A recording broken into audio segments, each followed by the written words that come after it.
මෙරට ප්‍රමුඛ පෙළේ විලාසිතා ශිල්පියෙකු වන චන්දිමාල් ජයසිංහගේ සංවිධානයෙන් පැවති ලියෝන් රාජකීය අවුරුදු උද්‍යාන උත්සවයේදී වාර්තා වූ වෙනස්ම ආකාරයේ තරඟ රටාවන් මේ වන විට ගැටලුකාරී තත්ත්වයක් උද්ගත කර තිබෙනවා. සාමාන්‍යයෙන් දෑත් පිටුපසට බැඳ නූලක එල්ලා ඇති බනිස් ගෙඩියක් අනුභව කිරීමට දෙන සම්ප්‍රදායික රටාවෙන් බැහැරව මෙහිදී කාන්තාවන්ගේ නාභිය මත තබාගෙන බනිස් කෑමට තරඟකරුවන්ට අවස්ථාව ලබා දී තිබූ අතර සාමාන්‍යයෙන් පවත්වන සූපුවෙන් කිරි බීමේ තරඟය වෙනුවට ලදරු කිරි බෝතල් හරහා බියර් බීම ඇතුළත් කර තිබිණි.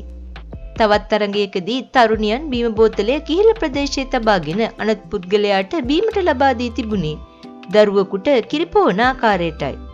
එසේම කවුරුත් දන්නා ගෝනි රේස් වෙනුවට මෙහි දක්නට ලැබුණේ තරුණයෙක් සහ තරුණියක් එකම සරමක් තුල බැස තරඟයට දුවන අවස්ථාවක්.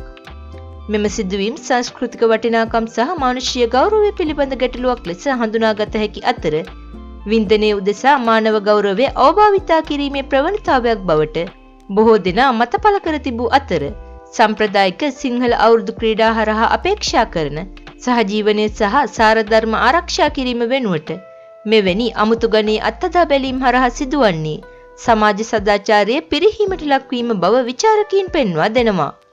සිංහල බෞද්ධයින් මහා ඉහළින් සමරන සිංහල අලුත් අවුරුද්ද අවමානයට සහ අපහාසයට ලක් කර තිබෙන බවට විද්වතුන් මත පළ කර තිබූ අතර වහාම චන්දිමාල් ජයසිංහ අත්අඩංගුවට ගත යුතු බවටද ඇතමුන් මත පළ කර තිබුණා.